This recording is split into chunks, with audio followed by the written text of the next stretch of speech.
Hey guys, and welcome to Shenanigans. As you can see, I have stolen the DM seat and kicked Neal down into the player realms with the rest of us. I'm excited to get back on here and do this. So, I think we should start things off by introducing ourselves. And I'm just going to go around in order of our Zoom meeting here. So this might be out of order on stream, but it's what I have. So Bastian, we're going to start off with you. Why don't you introduce yourself and your character? Tell us what you've been up to.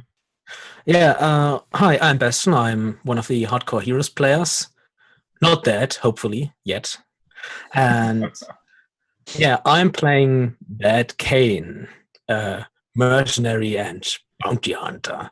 And yeah, he is tall, 6'6" tall, absolutely OP, if I might say. And yeah, we'll see what kind of shenanigans he will be up to. Very good. Awesome. We'll go down to Connar. Why don't you introduce yourself and your character for us? Hello, everyone. I'm Connar, also known as Quantum Mech, best mod Neal Chat has ever had. I will be playing The Rock. He's level 2 fighter.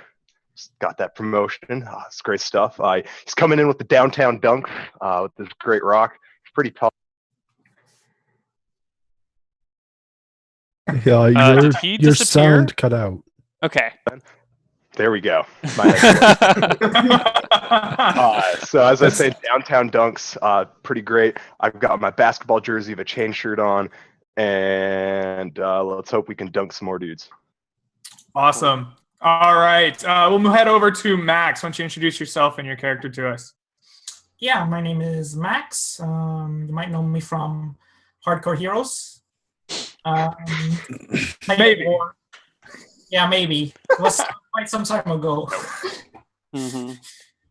But my character died there, so now I'm on Shenanigans instead. Now and then. And I'm playing a wizard, an illusionist called Maximilian. And it's not confusing at all. Not at all. Yeah, he likes to play tricks on people. He used to be from the NSA, aka the National Scouring Agency. Got kicked out because he played a trick on the headmaster. So that's unfortunate. But yeah, he learned quite a few things from there, and now he's a traveling wizard doing mercenary work, I guess. Hench wizard. All right. Yeah. Awesome. We'll move over now to Nick. Why don't you introduce yourself and your character? I am Nick. I am playing Zen, the unblinking, drunken transmuter. And he is going to fill this world with continual like pebbles. No one will ever sleep again. Exactly. And last, but clearly not least, Neal, I think we really need to introduce you to the audience. I don't think they know enough about you. And then, of course, your character. Well, let's talk about me for a little while. I have nothing important going on in my life. I do absolutely nothing of value to the world. And I'm out of things to mix my rum with. No! I know, it's a shame. All I've left is orange juice and Kahlua. And I don't think either of those go well with rum. Isn't Kahlua already alcoholic? Yeah, but you can't. It's like you can't just drink straight Kahlua. Yeah, that's fair. Yeah. Neal, do you have ice cream? No. Okay, then. I've covered all the bases. It's Covered them all. yeah. I'm playing Artie. He is a Gnomish cleric of Ephra, the goddess of art and inspiration. He's a very artistic person himself. He's got a proficiency in ice sculpting, in mosaics, in origami, and he knows how to play an upright bass and a tuba, despite only being 2'9" and 36 pounds. But he's not very, inspiration never strikes him. He's a pretty terrible artist, but he does his best to inspire other people. He's a little old. He's starting to bald, and he's got splotches. He's got kind of small hands, but he wears a beret to kind of cover the splotches. He uses a sling and a club, and I need to figure out what his spells are for today. All right. Well, while you do that, we'll pan into play here. With the 5 of you sitting where else in Shenanigans, it is actually fairly early in the morning as we start play. But despite the early morning, there is a pretty interesting crowd of characters in Shenanigans having their morning breakfast of champions, stiff stout ales. And the 5 of you find yourselves seated around your common table. What are you all up to? Morning workout routine, of course. Morning workout routine? Of course. Enlighten us. What does the morning workout routine look like for you, Rock? I mean, first of all, if I'm just absolutely bored, I'll pick up one of the smaller characters and just start put them on my back and just do squats. Artie, how do you feel about being squatted? If I can inspire this man to achieve greater strength in his thighs, then I'm fulfilling my purpose in this world. Excellent. And just push-ups, just other general calisthenics. No dunking. Yeah. I probably got in trouble for trying that once. You're getting some strange looks from around the bar. Most people, as they come into bars to drink, aren't necessarily expecting this kind of show. Yeah. But there's a few ladies that find it a bit titillating. You see some good looks as your rippling pecs are shown off. What are the rest of you up to during this strange occurrence in a bar? Drinking and not blinking. I really want to cast this new spell that I have. So you begin casting a spell in the middle of the bar? No. Because I heard stories that whoever casts spells in this place, bad things happen to them. So I'm like, I really want to, but I can't. I'm like struggling, talking to myself. No, I can't cast a spell now. Yeah. Well, I'm eating a salad, drinking some water. I never described my appearances. By the way, I'm a fighter, and I'm 6.6 feet tall, 2 meters for all the Europeans, and I'm wearing a thick leather coat. Coat. Under that, a splint mail with a wide brimmed hat, and while I'm eating and drinking my water, I probably have a staring contest with Zen, with my piercing, crazed look. God. Interesting. You sit there and you stare deeply into Zen's unblinking eyes, and a minute passes, and 2 minutes pass, and you realize perhaps this man's constitution knows no bounds indeed. Your eyes dry. There's no liquid in them. They burn. Finally, you blink. So why exactly am I sitting with you guys? Don't you know? It's all for the show. Come on, go get us a drink. Go. As you tell him to go get a drink, surprisingly enough, Desmond appears at your table with a tray of 5 drinks. And he slides them out to each of you. He sits down wearily, kind of folds his arms together in a steepled position, rests his chin on them, and says, I think I'm going to need to ask you 5 for a favor. You see, the wife's a little upset with me. Dear old Lizzie, she's, I flooded the town, brought the elemental plane of fire here. I may or may not have lost Layla the other day. And, I'm being required to take the 2 of them to the beach. Going to fly all the way to Kirschwick. Now, I was told of this morning, and much to my dismay, I cannot close the bar. I have some deliveries coming in. It's a busy time of year, as you can see. You 5 have been around here quite a bit, and I found I can trust you. Well, maybe not you so much. I haven't seen you as much, but these 4.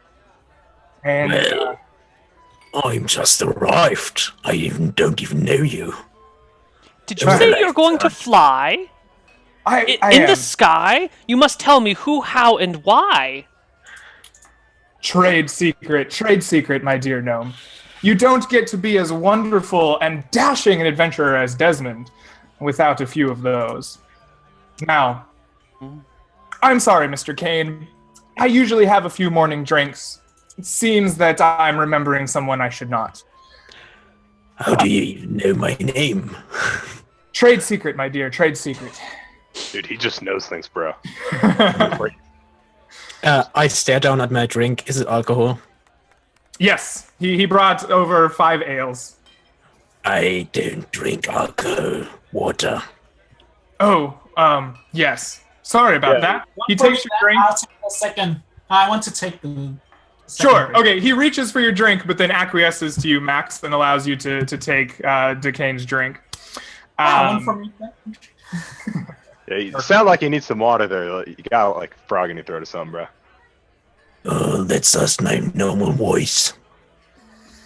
You have a problem with that? Nah, just saying. I think I understand why you need water all the time. By the way, you guys probably noticed there is a heavy cloud of the smell of soap and perfume around Bad Cane. Soap and perfume. Yeah. Like I said, it's the reason why he needs water all the time.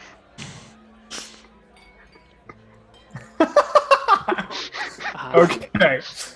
So you're going to the beach. Is that Yes. something for which you often have to reach? Only when I get in really bad trouble. And, well, I think I've heard this speech. I might have gotten away with flooding the town when her ex showed up. But I allegedly lost Layla the other day, and we had to go rescue her. She was fine. Anyway, we have to go to Kershwick. I need this bar open. You four, and your soapy friend here, are fairly trustworthy. I've had dealings with you. You've been around. Can I entice you to run my establishment while I'm away? It'll be for a week, and I'd be willing to pay you each 5 gold a day. How does it sound? Desmond, I'd never thought you'd ask. It's always been my dream to be in a bar and bask. The responsibility is something I think we all would quite enjoy. So why don't you take off and play with your new toys? Well, as long as I'm getting paid, I do Who it. needs money? Don't be silly, honey. I need money, gnome. Well, 2 of you are in. How about the other 3? Do it. I'll do it. Good. Yeah, sure. Let's bask in this inn. All right. So, just keep the place in order. You know, don't burn it down or break it, or flood it again. I'm taking the mop with me. Oh, by the way, Borscht is going to be going on vacation, and he gets up and he leaves. Who's going to make the food? Aren't we all going to go hungry? Does anyone here know how to cook? Does anyone have a book? A cookbook? Or is that something Desmond took? Maybe Desmond has a book about cooking in his kitchen. We should all spread out and take a look. See if we can't find that cookbook. Yeah. Go and look. Yeah. I All right, stand. you guys are all going to start scouring the bar for a cookbook. You'll notice as you get up and begin scouring the bar, Desmond flees out the back door not to be seen again. And where are you searching for said cookbook? You're now in the common room of a bar. I have done my job to inspire people to look for a cookbook. As a cleric of Ephra, my job is done. So I sit back and take my oversized drink in both my hands and, sip it. I'm going to look in the kitchen for any kind of cookbook. It's probably a bit weird for me to look in the place because I'm 6 feet 6.6 feet tall, so Yeah, so you have to do some crouching to get through doorways. But the cavern room is fairly large, and there is a half-orc that works in the kitchen most days. So it's fairly large size. It's probably less stooping, more just kind of kneeling your head in. You go into the kitchen. You begin going through the shelves, taking a look around. Go ahead and roll me a perception roll. sure thing. I'll be looking behind the bar, see if I can find it. Okay. 22. So Bad Cane, you begin looking through the kitchen for a cookbook, and you begin searching through the shelves. You find pots and pans and ladles and butcher knives. You find stacks of flour. You find the dried meats of previous days. You find stock. Then you find the means for creating a fire. Eventually, you come around and you find an old, dried hide. And on it, inscribed in a strange scratchings, do seem to be some kind of language. Do you read Orc? No. You do not recognize it. Meanwhile, Zen the Unblinking goes behind the bar, begins shifting through and looking. Go ahead and roll me a perception check.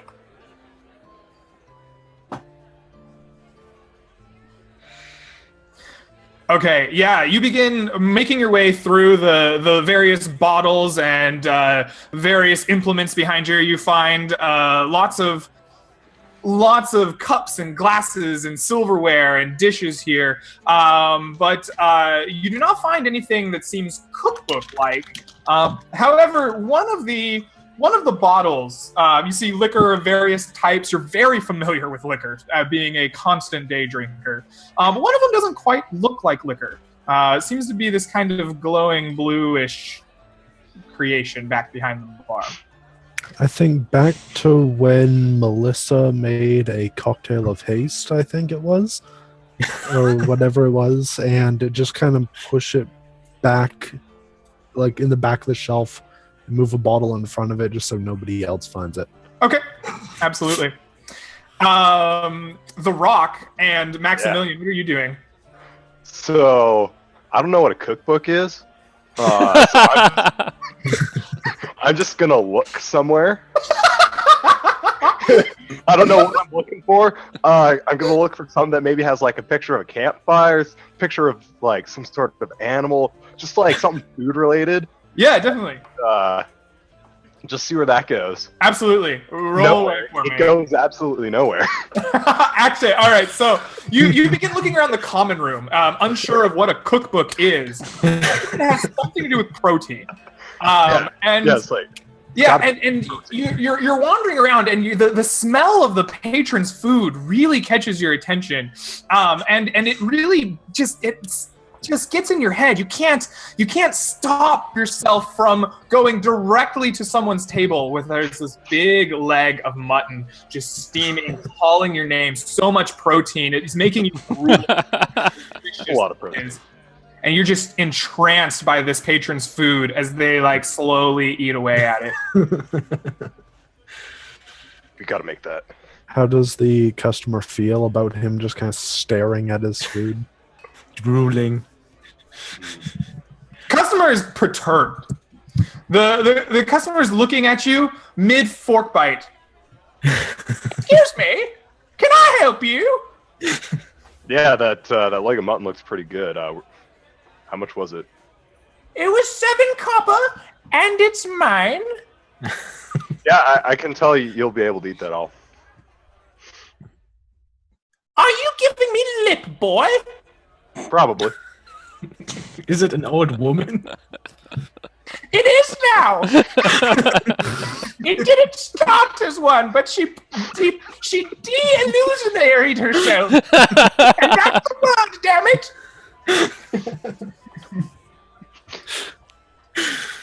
I was gonna share, but you've been rather rude. Have off with you.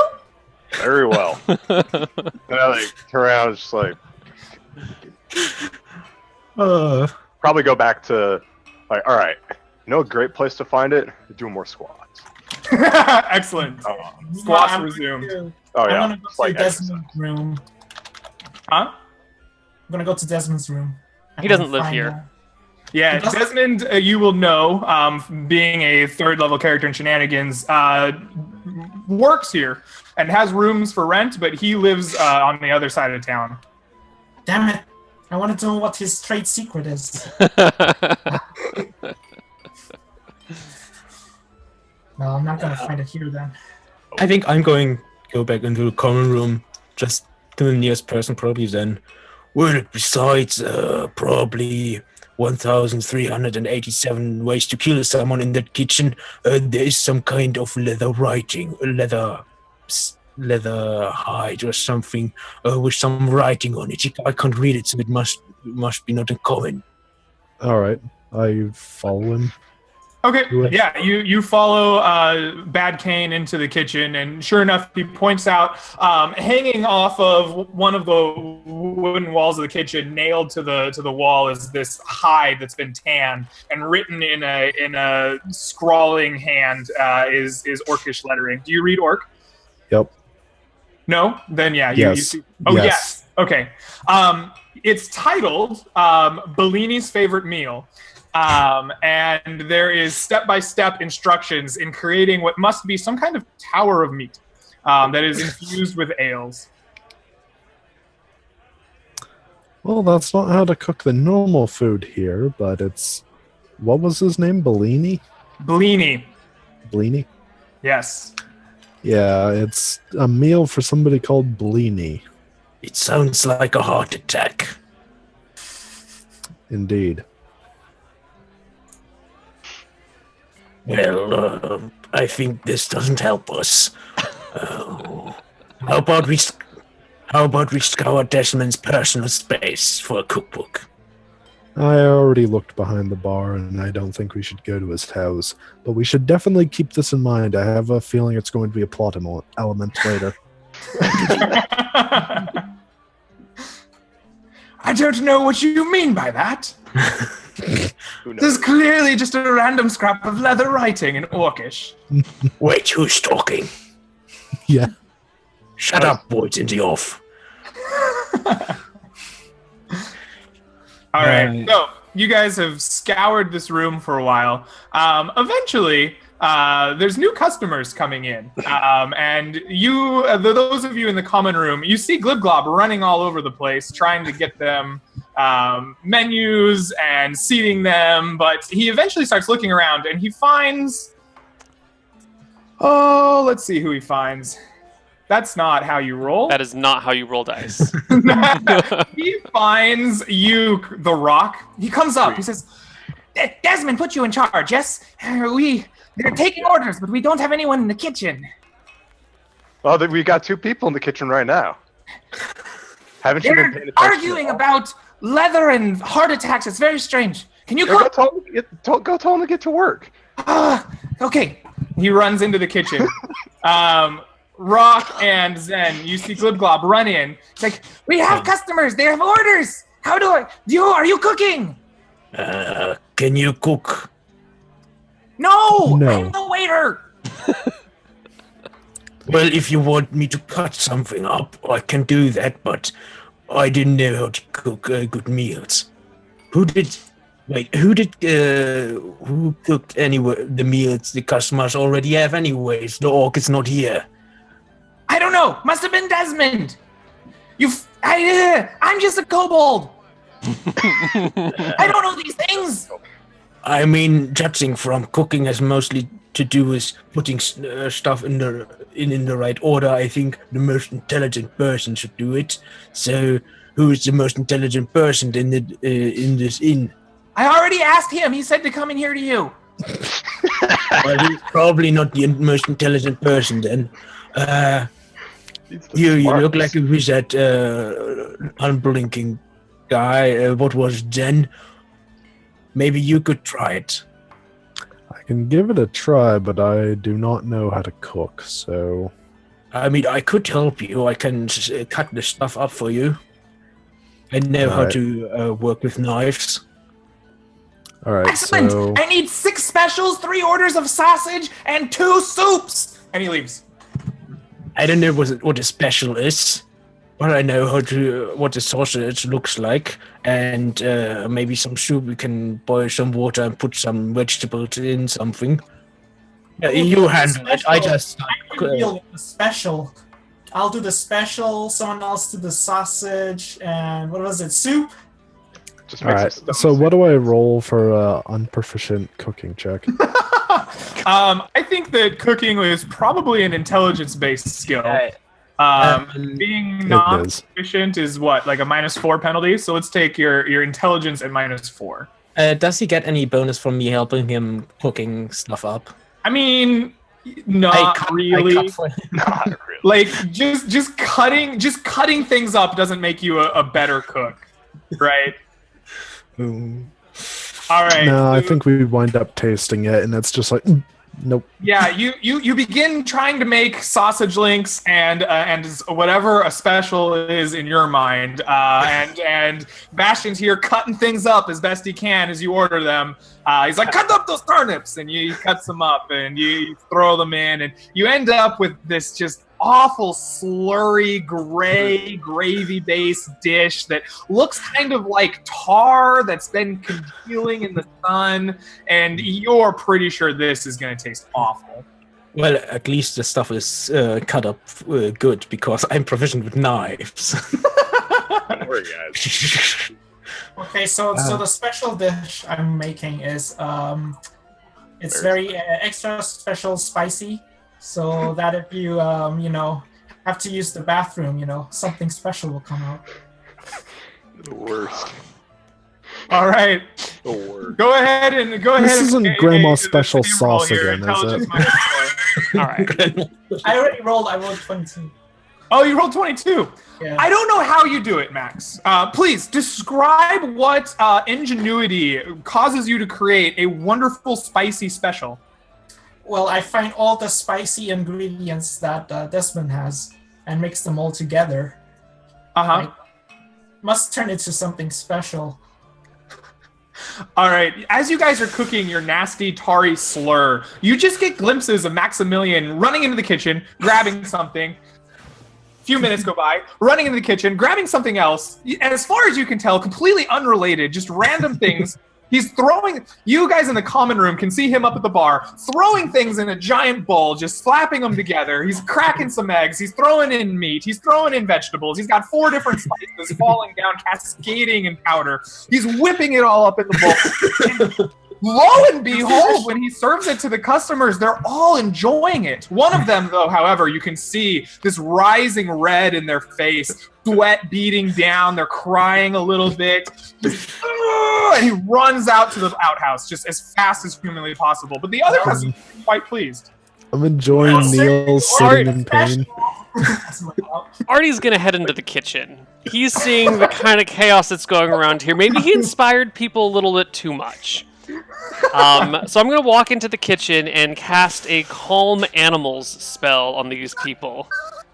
Now, technically, it only affects creatures of 1 to 4 intelligence, so maybe it doesn't really work. Maybe it just de-agitates them a little bit.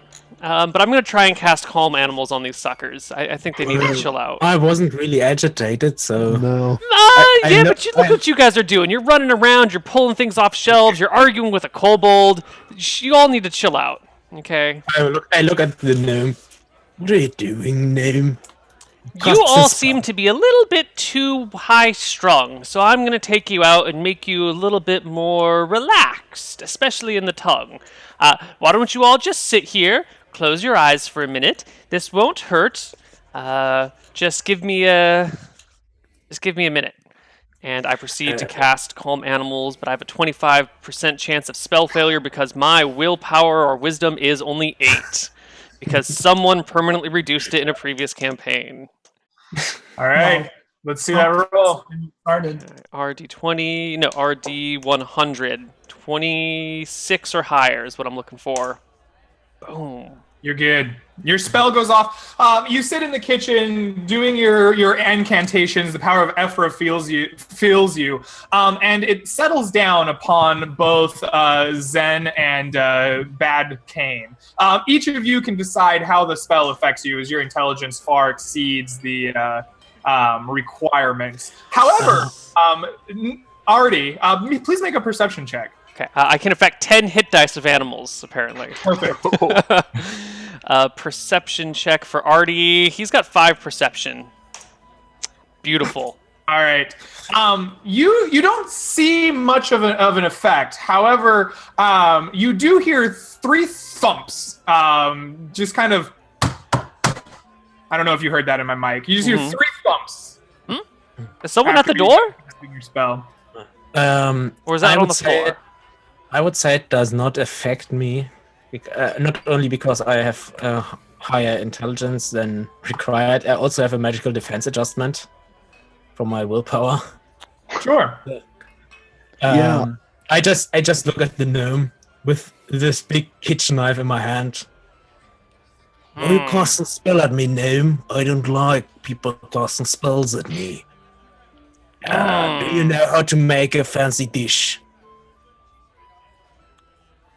I'll squint at him. You don't seem to have relaxed. I'm Maybe always relaxed. there's another question, something that you should be asked. Why are you wielding that knife so threateningly? Well, I have this knife because I'm cutting up onions. I'm not crying, by the way. I'm just cutting up onions. Well, It's gotta be hell. maybe you seem like a fancy and jolly fellow. Do you know how to cook? No, I don't. But it is my job to inspire you to achieve great heights. So, perhaps with a little bit of tuba playing, you've got some potential in you, you mights. I turn around to Zen. So the gnome's useless. What will he do with the soup and the sausage? Some I people don't have know, no the other- respect. The other wizard seems to actually know what he's doing cooking. They seem to like his cooking, so I'm done. I made an atrocity of a meal, so you know.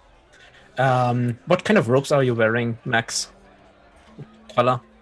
Oh, blue. Dark blue robes. Oh, blue robe. You seem like you know. Well, I don't know if you know what you're doing, but you seem to do something right. You think you can can cook up some soup or sausages? I have just the spell to figure out how to make a good soup. Let's all hold on and don't think of anything too crazy, or the spell will just get stuck in a loop. Hold tight one moment, please. And Artie proceeds to chant a new incantation. Okay. He's casting Thought Capture. Oh, Um, I see. it's going to This be is a fun one clever. for you. So, Hmm. Thought Interesting. Capture in the kitchen. What is the... Well, 25%, right? 25% chance for spell failure. That's the wrong roll. That's the wrong roll. okay. It's not. D100. Yes, success. All right. So does he just capture the thought of God damn it, get out of the soup again? Was that the most You powerful do, thought that's actually. been in As here? you're going back through, you're casting incantation. Ephra's power drains the color from the room, and your companions feel very far away. And the first thing you hear is this large orcish voice, God damn it, Glib Glob, get out of the soup! It's for the customers, not for you! And that fades to the distance again. And sure enough, you catch the thoughts of Borscht. As you see him scribbling through his eyes on this leather parchment, and you catch the thoughts of his previous brother in arms, Bellini, is due in this week, and he needs to write down the recipe and make sure to get his one vacation of the year to make sure that he's not here. And his mind is full of how he's going to convince Desmond to give him that vacation. But he's also writing a recipe down, right? He is. He's writing the Bellini's famous stack of meat Excellent. I try to read the message while while in his mind. Yeah, and try and announce the recipe to people as I'm looking at it. Yeah. Okay. So the rest of you in the kitchen, you hear Artie begin intoning in a very deep, basso voice the recipe of a power of meat, line by line, as if by a culinary master. Is he just saying the recipe we all already knew? Zen would recognize it as being the one on the wall.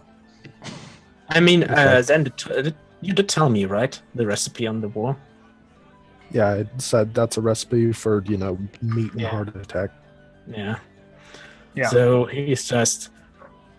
Well, I thought the gnome would finally do something useful, but we already know what that thing says. Anyway, what is that musclehead doing in the common room? And I take a look out of the kitchen. Push-ups, lunges, stuff like that. As you look out, I just put my hand. Sorry. I put my hand on. I put my hand on Bad Kane's shoulder and just say, "Don't. He's not going to be useful. Just don't." Yeah, I You didn't really want me in the kitchen?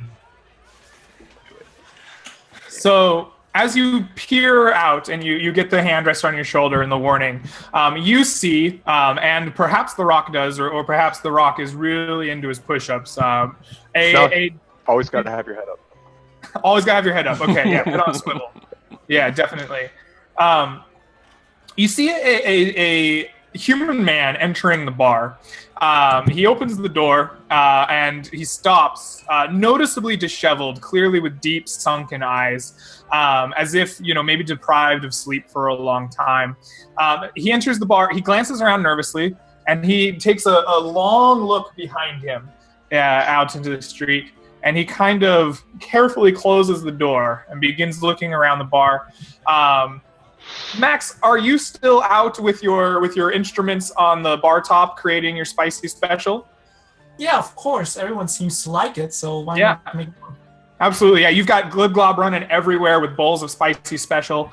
And this strange man walks up to you, seeing as you seem to be most in charge.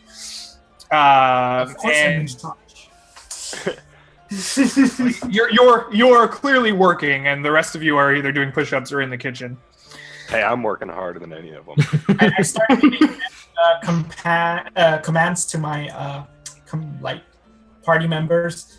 You do that. You do this. You continue with your push-ups.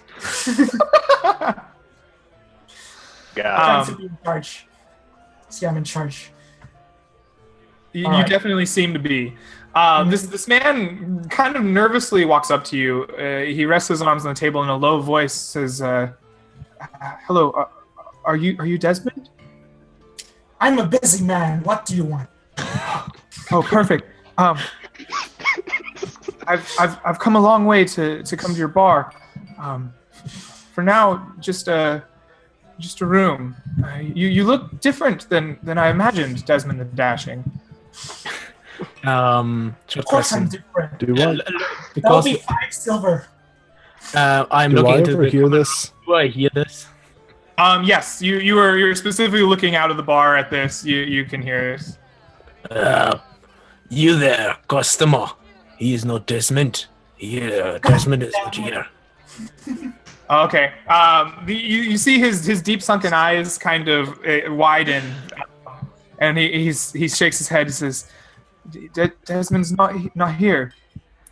He's on vacation. Oh no. You're in charge? He kind Yes, I'm in charge. He looks at What do you. you want? That's a very loose term. Anything you can tell to Desmond, you can tell me. I see. 5 silver for the room. Yes. 1 silver if you give me the information that you're going to give Desmond. He slides 5 silver to you, and he says, "An ale as well, please." And he just walks over to one of the empty barroom tables.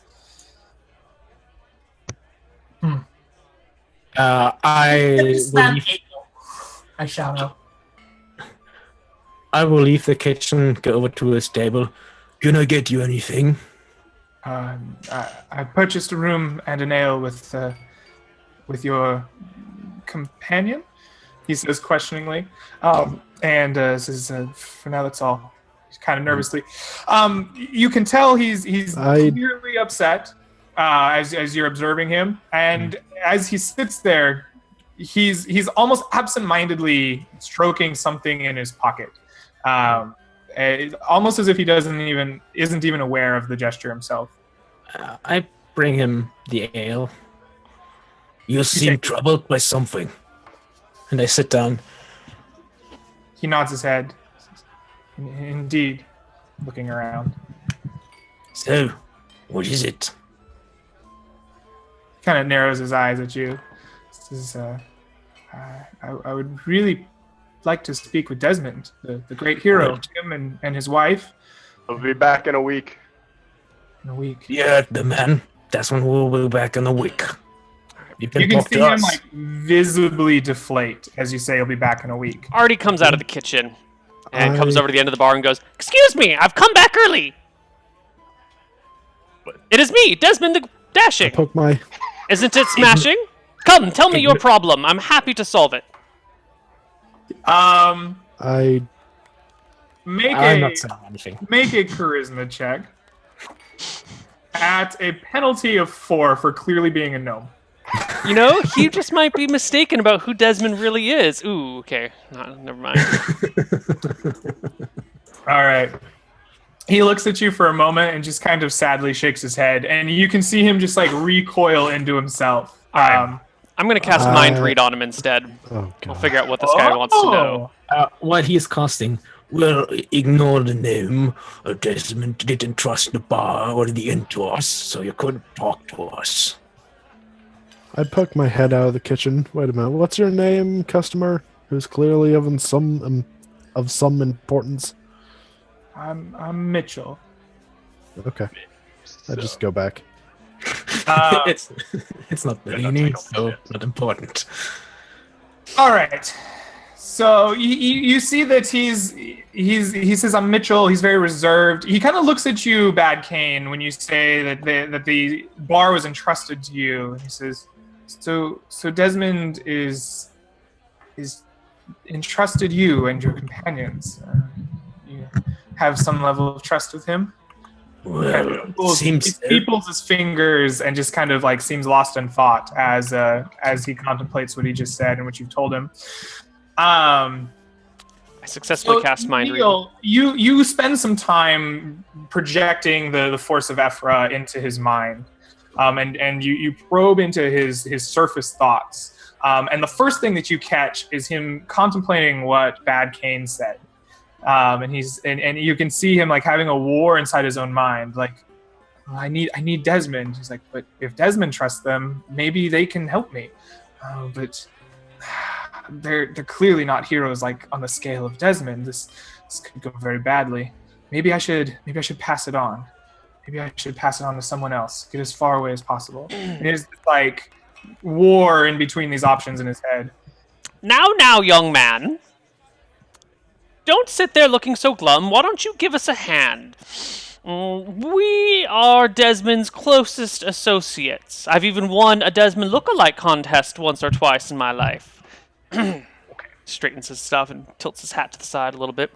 He looks at you and just kind of shakes his head like, you clearly are not of Desmond's ilk. Desmond the Dashing, tall and strong-willed, a fighter of unparalleled strength and good looks. How else would you become Desmond the Dashing? Oh, of course, that's just who you've described here. But don't you know, dear, that Desmond is also a sensitive man with a quiet side. It's not something that gets brought around in the rumors and fireside chats. But he wears a lot of hats. Anyway, nonetheless, he's entrusted us with this task of running his tavern, so clearly he thinks that we're up to the same standards that he is. Otherwise, wouldn't he pass it off to one of those fine fellows? He kind of nods his head. You don't see them sitting on comfy pillows. Go ahead and make another charisma check. This time, no penalty needed. You're trying to convince him to share with you. Right, here we go. All right.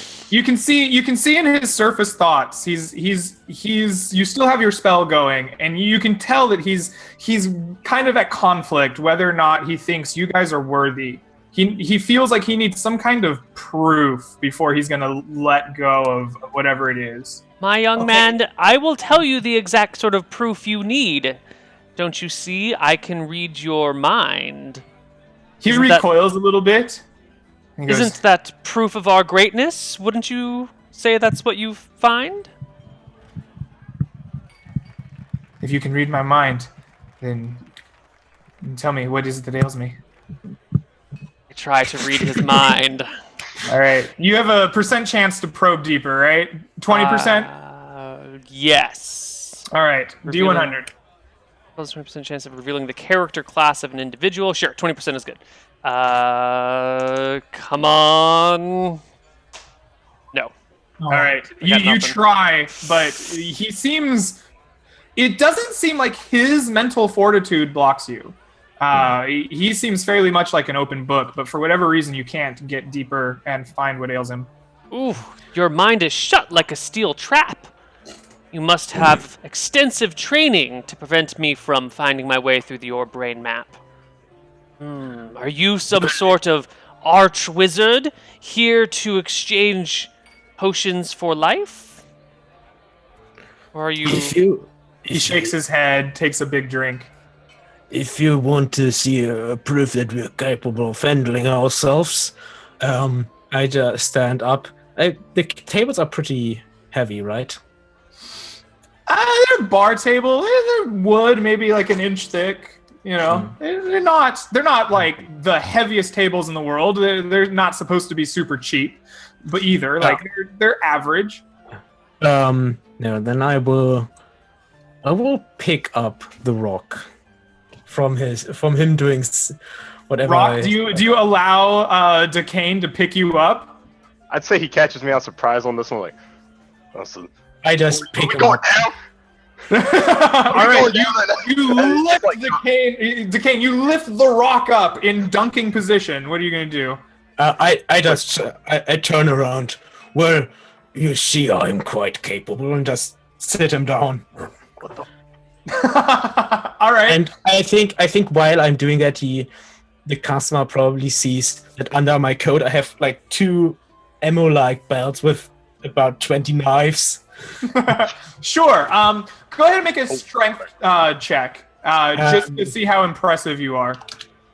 I have 1895. Does the 95 have any influence on? Nope. We'll say the dash 95 gives you better chances to bend bars, break doors, to attack the hit, but for strength check purposes, wait. 22. All right.